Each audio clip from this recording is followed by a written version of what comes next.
Welcome to the Power of Music podcast, brought to you by JM International. Get ready to explore conversations with those making a difference through music. Hello, and welcome everyone to the JM Jeunesse Musicale podcast, a global network of NGOs that empowers young people through music across all boundaries. Today, we're at the JM International office in Brussels. My name is Ricardo, and I'll be your host, and for this episode, I'm joined by Matt Clark. Originally from South Africa, he moved to Brussels and is the Program and Marketing Director at JM International.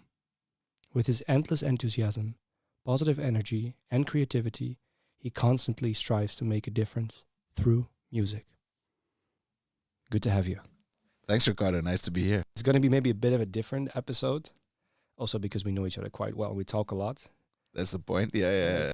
But let's see what happens. Exactly. I think for this time we want to pull the curtain back for the viewer a little bit, get an insight into how we do things here, and hopefully provide some info that could help somebody, inspire somebody to to start some madness of their own. And I was a bit surprised because you told me this is actually your first podcast. This is my first podcast. I feel like I'm in good hands here. Let's see how this goes. We're honored. But maybe let's start, as we always start. What is your journey into JMI, into music? Yeah, I think music's always been a fundamental part of my life. I've grown up with parents who listen to music nonstop at home. And I'm still trying to figure it out how it happened. But when I was around 7 or 8 years old, my mom took me for an audition for the Durban Boys Choir. I don't recall singing before that at home, but my mom's a bit crazy in the best way, and she took me to these auditions in a old dusty classroom with this old lady who asked me to sing a bit, and I did what I could. I thought it was thought that would be the last of it, and I got called back to say that I'd been accepted. And that started a choral career until I was around 12, 13, singing 2-3 times a week, performing on the weekends. So I don't really recall wanting to do that, but I always enjoyed it a lot. So that was my kind of entry into music. And then I had friends who said, let's start a band. And so we started learning guitar lessons, but the band never materialized. I'm still waiting for them to to start the band. But we learned Stairway to Heaven and a few more other things on the guitar. So that was fun. And then I'd say my real engagement in music started when I was in university. And a lot of my friends were musicians. And growing up in Durban, South Africa, if you don't organize things don't happen. So that was the kind of late 90s, early 2000s. And it was a pretty interesting time in South Africa. I was part of the first multiracial generation in South African schools. So music was always a way that... one of the only ways that we saw people coming together, and that I saw people from different cultures coming, sharing their cultures. So for me, it was this kind of magical thing that suddenly put me in contact with people with crazy life stories and different backgrounds and different ways on life and different cultural expressions. I started organizing a whole bunch of hip-hop events at that time with a bunch of friends, and it kind of spiraled out from there until when I moved to Belgium in 2007, I was looking to keep using the power of music to to try and do what little good I could do in the world. And then my wife said, hey, there's this internship by this organization, and it looks like they're doing a whole bunch of stuff that you're doing. And that's how it started. I started as an intern. I volunteered, basically saying, this is a kind of, for me, I'll keep going as long as you'll have me here. And I'm still here. You're not leaving. And not yet. Not until they kick me out the door. But until then, I'll keep enjoying. Doing what I can to make the world a little bit better with music. So the first time we met, it was in a tiny, tiny village in Croatia. And then you tried to explain to me, what is JMI? What are JMI programs? And I think it took half an hour. So in 1 minute, what are JMI programs? The age-old impossible task. What I remember telling you then is that I was still working it all out, and I'm still doing that because it's many things. But I think at the basis of what we do at JMI, it's empowering young people through music. So a global network empowering young people through music in all ways possible. The genesis of the organization, of course, happened during the Nazi occupation of Belgium in the 40s, and after that, as a way to say that was a bad idea, let's use music as a good idea to bring young people together and to heal those broken bridges. So I think fundamentally it's always music, but always music to make a difference, music social change, music and bringing young people together. And the way that the organization developed was that we started with national members, kind of the UN model, spreading around the world. That was 50s, 60s, 70s. 80s, things started to change. That kind of model began to diversify. We got associate members. And I think from there, they started coming in more diversity into the organization. Before, it was almost solely classical music that we were working with. And from the 80s onwards, we started opening up to different music styles. So the network, it's still very diverse. It still has a strong classical base, especially in Europe. But now we're in around 80 countries worldwide, trying to make a difference through music in various different ways, but generally using non-formal music education in the broad sense. And the kind of differentiating factor of JMI compared to other organizations and other people working with music, because there's loads of people doing great projects, is really the international connection, collaborating across the world to build international projects and programs that really empower and connect young people personally and professionally.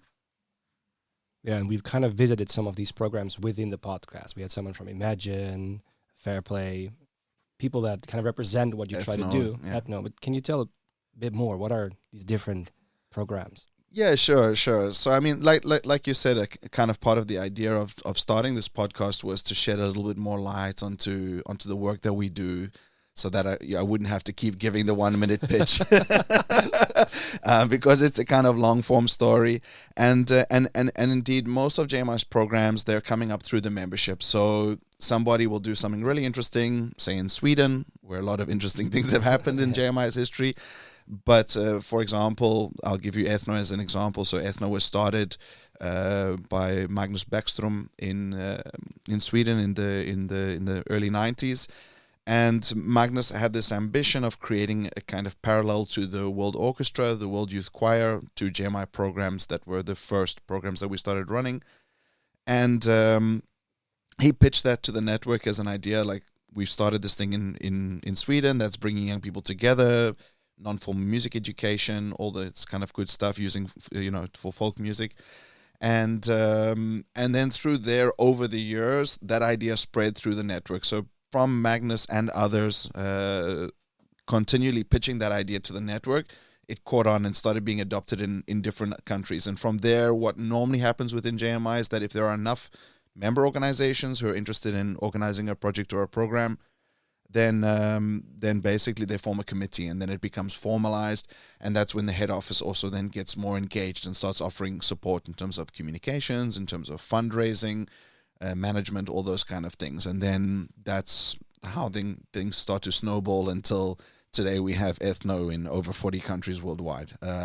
So it's a lot of hands doing that lifting. Ethno started in the 90s. So the World Orchestra started in, I think, 48. The World Youth Choir as well in the 80s. So it's a lot of these programs are long term, but we also work on more recent programs. For example, Fair Play. We've spoken to, I think, Alicia and Faith on the podcast. And Fair Play, it was an initiative that was developed between JMI and the World Bank Institute originally. And then through there, then we engaged our members. So there was a partnership there. And then when the World Bank Institute reformed, Transparency International came on as a partner. So that's mainly a partnership between JMI and Transparency International. They engaging their membership, we engaging our membership. So there's different formats of what a program is, but the main way that we develop projects and programs, it's really bottom up, from our membership, trying to scale good ideas that connect young people through music. Exactly. And you already mentioned kind of one of the reasons of making this podcast is to showcase all these different programs and what we do. Jam session we've also heard before, for example. We will have encore in a future episode as well. So the various different branches. What is actually the other reason for this podcast, in your opinion?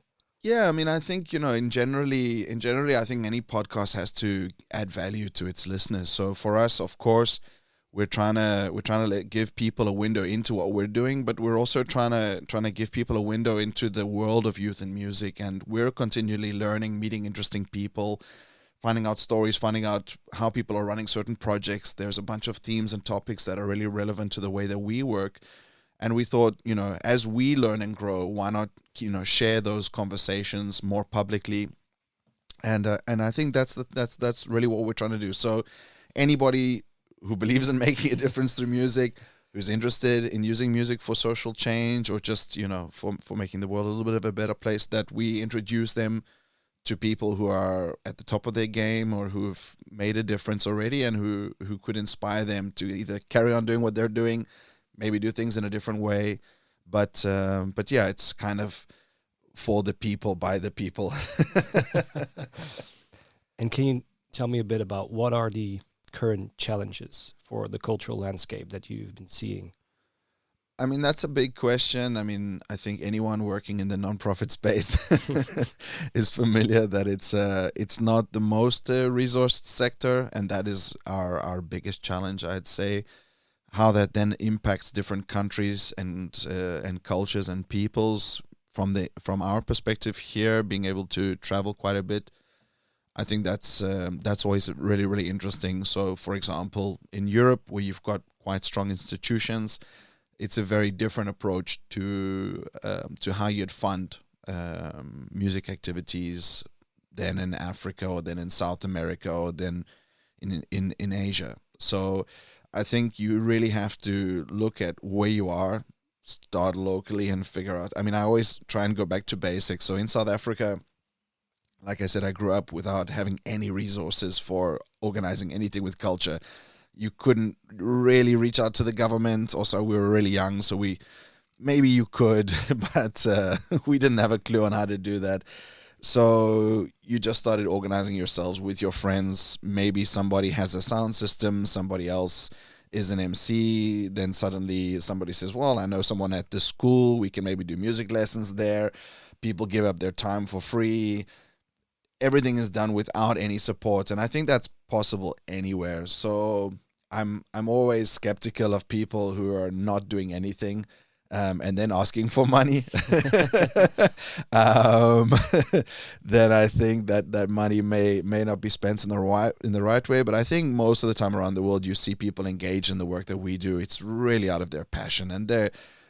I think what I've experienced working a lot in the philanthropic world is that people want to support people who are making change. So if you can show that you're making change, then you can be a vehicle for making bigger change. When you connect with somebody who's passionate about a certain topic, maybe somebody had an ambition to be a classical virtuoso, so they want to support the next generation so that they get there. It's not easy to give up your life to become so talented at an instrument.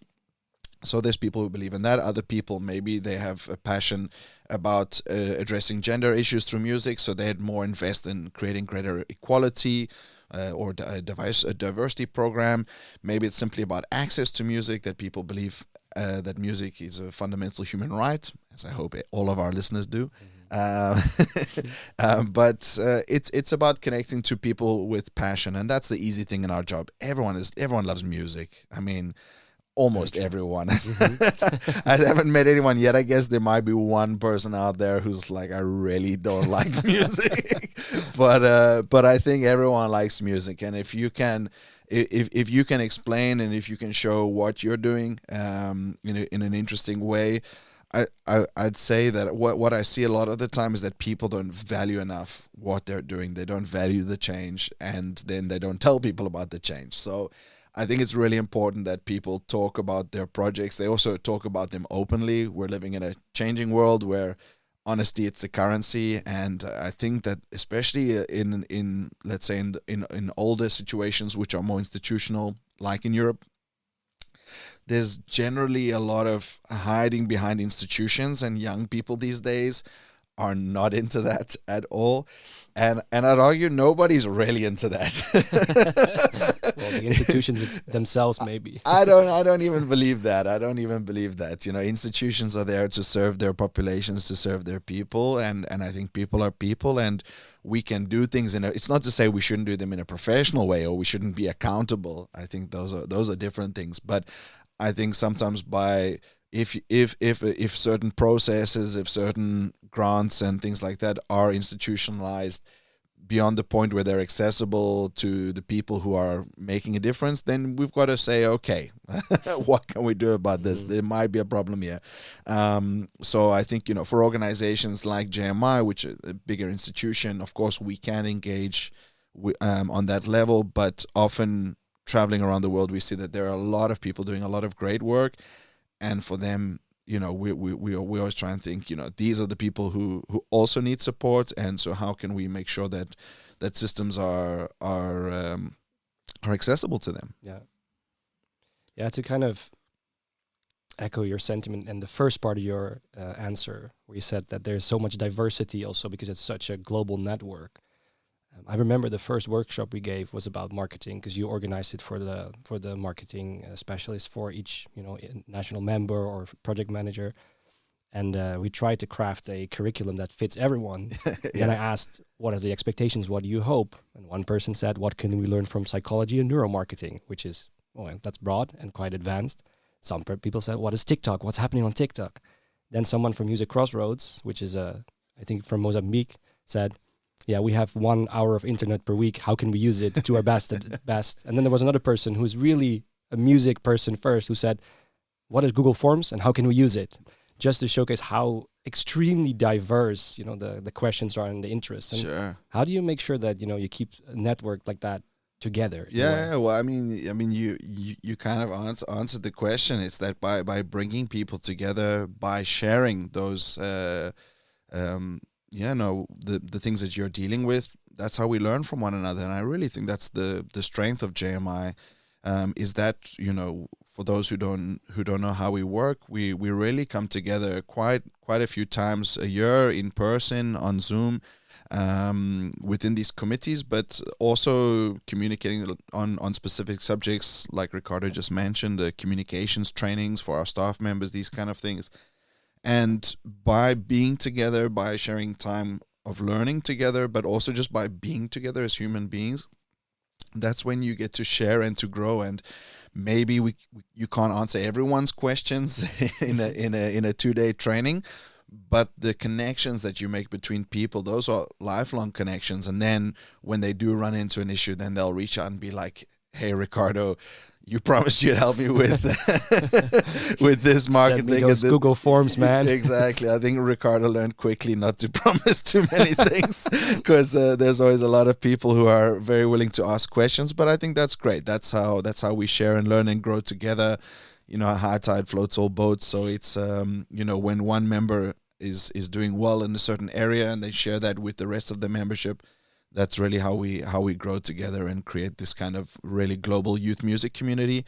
And yeah, that for me, it's been just an honor to be a part of that and to play the role that I can in it, and just to hang with these amazing people who are making a difference. So yeah, it's a really I couldn't wish for more. No, I agree very much. Like, just a week with these people always is enough inspiration for the next few months. And to go on to the second part of your answer, and I know it's something you've been passionate about because I've seen you giving quite a few talks about it, which might be interesting. Fundraising. Can you say a bit about fundraising? Yeah, I mean, I like you said, it kind of, I mean, it arose as a passion of necessity. So I think, in the beginning, when I started at JMI in the late 2000s, the kind of funding landscape was very different. It was just before the crisis. There was a lot more funding available for culture and for music and for young people. especially, let's say, in more developed countries that had that tradition. There was also an awareness amongst politicians that it was important to invest in young people, that we needed music to connect young people. So it at least felt like it was a very different time. Then came the crash in 2008, and suddenly the world was kind of flipped upside down. Programs were being cut left, right, and center, not just in culture and music, but in anywhere where it could be saved. And I don't really feel we fully recovered from that. So how that then kind of triggered what we do is that it started making life quite a bit tougher, let's say. We have a lot of programs that need funding. We're trying to serve the whole world. It's not an easy task, and if you're trying to give access to all the world's young musicians to participate in these life-changing opportunities, it's takes some resources. So myself, I come from a marketing communications background. It's kind of what I studied, even though I thought I'll never use any of these things. It kind of came in handy, let's say, in my nonprofit career. But I always saw communications and fundraising going kind of hand in hand. If you don't tell anyone what you're doing, and then you're waiting for them to give you money, that's not going to happen.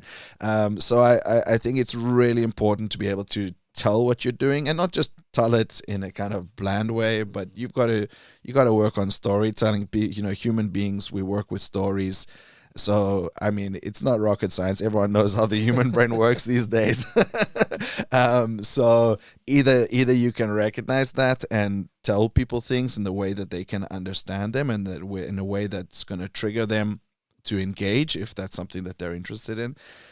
So kind of coming out of that communications-based approach to fundraising, I think that's the first thing. Like, get your house in order. Make sure that if somebody wants to support you, that it's really easy. Because, I mean, I can even say, from our own activities in the past, it was super complicated. If somebody wanted to support us, we're not there yet. We're still getting better. We're still improving. But, just think of yourself as somebody who wants to support your own organization. And is that really easy? And is it clear on how to do that and why you need to do that? I think that's the kind of first step for me when it comes to fundraising. Like, does it make sense? And I'd say if people are honest with themselves, the answer is probably no. Your project pitch does not make any sense, and it's very complicated. And we're a complicated organization. We have this global spider web. It's not just like, for example, Charity Water, famous American charity. It's really easy, even just visually how they've built it up. You support somebody to get a well. That's the basic thing. They get water. You give X money, buys a well, or it buys some kind of thing, even if it's an imaginary well. Who knows? It could be a desalination system. But in your mind, you buy a well, they install it, they give people water who didn't have water. It's it's pretty easy, and it's easy to get behind. The more money you give, the more wells you get. But in music, and especially when you have a diversity of music programs like we do, each of our programs is literally bigger than most nonprofits working in music that I'm familiar with. So then how do you package that in a way that it makes sense for people? And again, I think it's just, asking the why. And Ricardo does some great workshops where he gets people to ask the why. I think it's 7 times or 7 times. Try 5 first. Five is good. But yeah, kind of getting down to your why, reshaping then your, you don't have to change what you're doing, but you got to change the story of and how you're telling it. So I think that's in terms of fundraising, that's the first point. The second point, you got to be out there. There's a lot of people who want to support your program, and if you're hiding behind your computer and then forget about it. I talked a little bit earlier about starting somewhere before you ask for money. I think that's really important. The first people who any startup will go to, it's friends, family, and fools. And I think that, that's the same for nonprofits. I think nonprofits and startups have a lot in common. And I think, if you can't ask your friends or your family to support your project that you're trying to do, it's going to be difficult to ask someone you don't know. So I think, and you don't have to ask them for money, but if you can ask your mom to volunteer, to whatever, if your brother's an accountant or your sister's a sound engineer, like loop them in. Like if you can do that and you build projects that are based on your community, then I think that they've got a lot bigger chance of success. And then when you plug other people in who've got more resources, then they kind of fit into that spirit, and it grows in a better, more organic way. But in terms of then the higher levels of fundraising, of course, there's the public route. I won't talk about that. I'll leave my colleagues on a future podcast to talk about that. They're quite phenomenal. But I think for me, the interesting part, it's something that in Europe, at least, it's not very prevalent. It's kind of philanthropy, and philanthropy, it's a huge growing sector. They have a big role to play, but there are very few, let's say, non-profits who are going out talking to philanthropists, especially in the music world. It's more common in development and those kind of things. But I'd say in the cultural sector, unless you're like a big music venue that has a kind of prestigious history and these old kind of connections and donors, which they have established programs. But I think for smaller organizations, it's sometimes a daunting task. Like, where do we start with private fundraising, those kind of things? And my suggestion is generally like, see where those people are hanging. Like, they have conferences, they have events. We just had last week, Thursday, we had an event here called BE Philanthropy in Belgium. And I think that every country has philanthropic circles, whether it's the Rotary Club or the Lions or wherever you can start. You got to be talking to those people and letting them know what you do. You can Google family foundations in your country. There's a lot of potential. Always, of course, look for people who are supporting culture, who are aligned.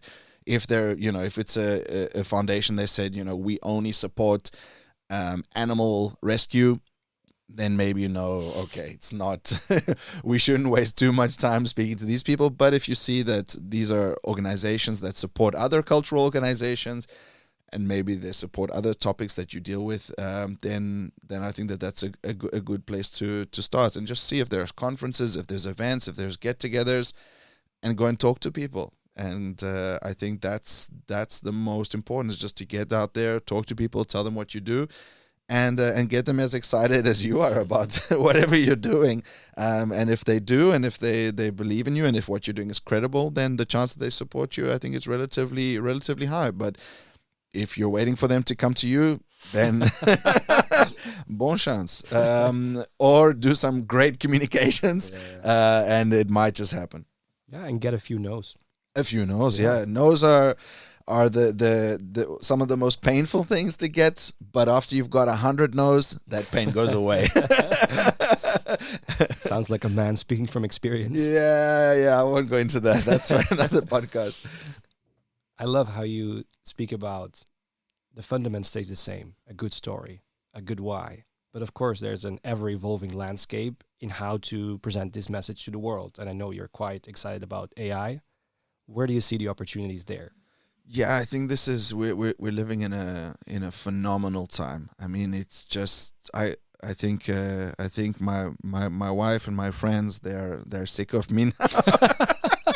The family, friends, and the fools, they're all sick of you. They're all sick of me telling them how AI is changing everything, and nobody knows it yet. So now I've got a bigger microphone. So let's see if if I can get anyone to pay attention. But no, I think we're really at a crossroads in society, where we've been presented with a technology that is gonna really revolutionize almost everything that we're doing, and we're only at the beginning of it. So my advice to anybody working in the cultural sector, in the nonprofit sector, it's just make sure you've got at least one person on your team who knows what's going on, because the amount of change it can bring to the way you work. And I'll talk now kind of specifically around efficiency, because I think that's something everyone wants to do. Everyone wants to be more efficient. And I'll try and give a few examples of how we've started using AI. Please. So I mean, the most obvious is ChatGPT. ChatGPT, it's a chatbot. You feed it with information, it gives you back things. What we've done is that we've fed it a lot of information about who we are as an organization. So all of our organizational documents, you can ask ChatGPT to ask you what questions it needs to know in order to better understand your organization. And in that way, you build up a model within the system. It could be another AI, but specifically now ChatGPT. So then you say, okay, we would like, based on everything you know about our organization, can you write us a policy document on the environment, taking into consideration the best practices that have been developed by, say, the Shift project now that's just been released from the European Music Council. So you can feed in information. It can say your organization does X, the best practices are Y, and based on those, this is a policy that would impact and empower young people through music, taking into consideration environmental whatever. So that's a kind of example there. Then I've used it in very similar ways, by the way. Really? Okay. What I did is I actually learned ChatGPT, my kind of style in what's it called? Not an invoice, but what you send prior to the invoice. A quote, yeah. Yeah, in writing quotes with the explanation and stuff, and I let it write my quotes. Yeah, for sure. So I say, I'm going to give a new workshop. This is the title. This is going to be in it. Write a document that I could have written. Exactly. Just a few changes, few edits, and it's done. And I mean, those are things that would probably have taken somebody, 2, 3, 4 days before, and you just did it in maybe 2, 3, 4 minutes. So it's it saves enormous amounts of time in order to be more efficient and focus on what you're actually trying to accomplish as an organization. I mean, when it comes to, one of the biggest pains that all of us are trying to do is keeping up with social media. Yep. I mean, if you've got you've got Twitter, Facebook, Insta, now TikTok, but another subject for another day. YouTube, etc. And as organizations offering music activities, you also got to become a content creator. You got to get your stuff out there. You've got to compete with the so-called big league, because everyone's competing for the same amount of attention. I think the CEO of Netflix is famous for saying that their biggest competitor is sleep. So I think that's also something important, something that we always try and think about, is that we are trying to compete for the minds of young people, as is Nike and Apple and all these other brands. People only have so much attention to give, and we want that attention to go into music and humanity. So how do you then keep up with creating enough content that is engaging, that is interesting, when you've got a very small team? And I think AI, it's almost there in terms of providing the perfect solution. In terms of generating graphics based on your branding guides. Midjourney is a fantastic tool. For example, even just giving feedback to a designer. Now, it would sometimes take me a long time to explain to a designer somewhere around the world who doesn't have any cultural reference to my cultural reference. So maybe we're kind of lost in communication, lost in translation, I should say. Instead, I can just go into Midjourney, write a prompt saying, this poster should have a musician playing guitar, doing a somersault with a castle in the background. It'll give me a few options that are pretty close, and then I can send that to the designer and say, that's what I want. So I think that helps a lot. There's video editing tools that basically you can just put in like a long, maybe you've made a live stream, put it in, it'll chop it up into shorter bits of content. Even these podcasts in the future, we can record a podcast, put it into one of these softwares that chops it up into interesting bites, and then post it automatically to our social media channels. So I think that the huge problem that we've faced within the nonprofit industry of how to get content out there regularly and on time, this is hopefully gonna be solved quite soon through this technology.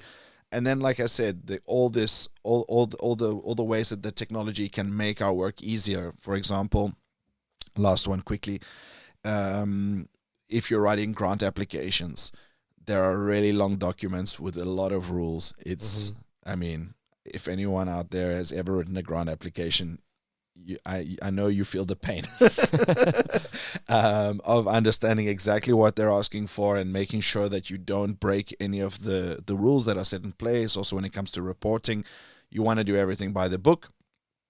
And what you can do is now even right now through, I think it's called Chat Doc. You can check it out. But you can upload a PDF of the instructions of your certain grant or of a call for a grant, and then you can chat with that document. So it'll analyze the document, and then you can ask questions. What funds are eligible within a certain grant strain. What are the conditions for XYZ?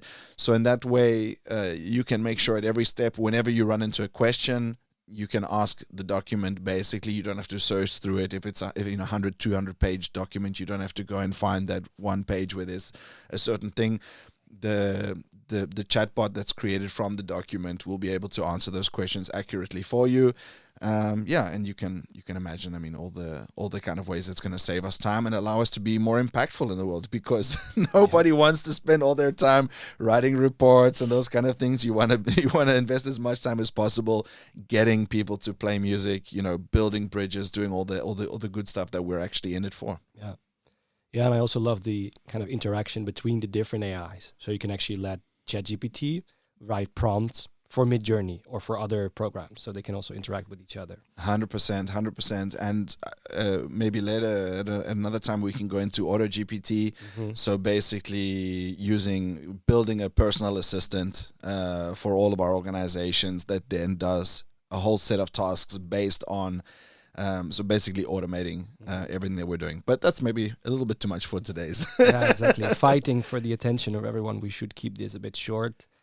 We're nearing the end, but I can't ignore it because you're wearing a t-shirt, man. #1 ambassador in the world. Can you tell a bit about Mubazar? Yeah, I'd love to tell you more about Mubazar. And I didn't pay Ricardo to bring this up. Jokes aside, for those who don't know, Mubazar, it's a international platform, digital platform that we created. We've been working on it now for, I think, the past 7 years, something like this. And it's taken various iterations, but the basic idea is to connect musicians with opportunities. So we've had this problem always that we've offered loads of opportunities for young musicians around the world. And every time I meet young musicians, they say, wow, I wish we'd known about this. We didn't know about that, those kind of things. And when I speak to music organizers, they're always saying, well, we're looking for people to participate in our projects and programs. It's really difficult to get in touch with them. And we experienced this ourselves as well. So we built it first and foremost as a tool for us to manage all of our opportunities, or online and offline. And it's grown over the years into a tool that basically lets you create application forms. Musicians can apply via the application forms, and then you can review, rate, comment everything on the applications. You can also receive payments. So if you're running a music camp, a master course, etc., you just we use Stripe as a payments platform, super secure. And you can receive then money all in one place. If musicians need refunds, you can handle it online. So basically taking the whole youth music sector to the next level. It's been a great process. We've been working now predominantly with our members on the platform. So you'll see all the ethnos are now run via Mubazar, all the different Imagine competitions, Encore, Yam, everything. So we've tried and tested it. We've been the guinea pigs, and we've made it out the side with a smile, maybe a few superpowers. So I think it's for music organizers, it's a tool to make your life a lot easier. It's for what we think by far the best way to organize music activities online. We tried all the different platforms before that, and we didn't find anything that really suited our needs. So that's why we developed something specifically for the music industry. So I think if you're interested as an organizer, just go to the platform, sign up. If you click in the top right menu, you can click upgrade to organizer. We'll gladly give you kind of a beta access, and you'll be able to create your organization and offer opportunities for musicians. At the moment, we haven't done a lot of promotion of the platform, but we already have over 30,000 musicians every month applying for opportunities. So it's growing like hell. So we'd love to have more organizers on the platform, because the more organizers, the more musicians. The more musicians, they see other opportunities for them, and that's how we grow the community. And the good thing, using Mubazar as opposed to something like Google Forms, it's for the community, by the community. So everything, all the data, it's all yours. You own it. You can export it. It's really, really, really easy to use. And eventually one day, if it grows big enough, we'll be able to then support various music activities through the platform, build new features, all those kind of things. So it's pretty exciting. I can't lie, and I can talk about it for a long time. I mean, it's also been really interesting, the journey of building a startup effectively within a nonprofit. I think if I if I knew the challenges when we started, I don't know if I would have done it. But coming out the other end, we've learned a lot. I'm really convinced more than ever that it was really the right decision for us to do. And all the skills that you gain in building a startup and learning how startups work are transferable to the nonprofit industry, and vice versa. I think we've got a lot of expertise from the nonprofit world that have allowed us to get a foot up on other startups. So I think this has been a challenging, let's say, a challenging way to go about it. But in the end, I'd say a more sustainable way. We've now got a stable platform. It's tried and tested. It's working well, and it's growing now. So available in many languages, right? And available, I think we have over 8 languages. If you'd like it in your own language, just get in touch with us. We've got an easy translation tool, and we'd be happy to work together with anybody to translate it into their language, and to give more access to young musicians to fantastic opportunities. And where can we get a beautiful T-shirt? Ricardo, for you, bro, I've got one with your name on it. But if anybody would like to sign up as an organizer, the next 5 people who sign up, I will send them a T-shirt. Nice. Great. But like I said, if anyone has any interest in signing up and joining it, they can just reach out to us. Mail at jmi.net, mail at jmi.net, and we'd be happy to answer any questions about Mubazar or anything else we've talked about. As always, what is the power of music? Big question. I think I've really loved hearing people's different answers. I think for me, it comes back to that my initial kind of foray into music, why I got involved with music and development, music education. It's that bringing people together and changing their lives. It's just so powerful, unlike anything else in the world. And I think there is big need for that in these times. So the power of bringing people together and the power of change. Thank you, man. Thanks, Ricardo. Thank you very much for listening. If you want more information about JM or would like to get involved, visit www.jmi.net, where you can find more information and look for national member organizations, or go to www.mubazar.com to get an overview of all the amazing opportunities for musicians. It would mean a lot to us if you could give us 1 minute of your time and review and rate this podcast. And in case you have any suggestions, please feel free to reach out to us through the JMI social.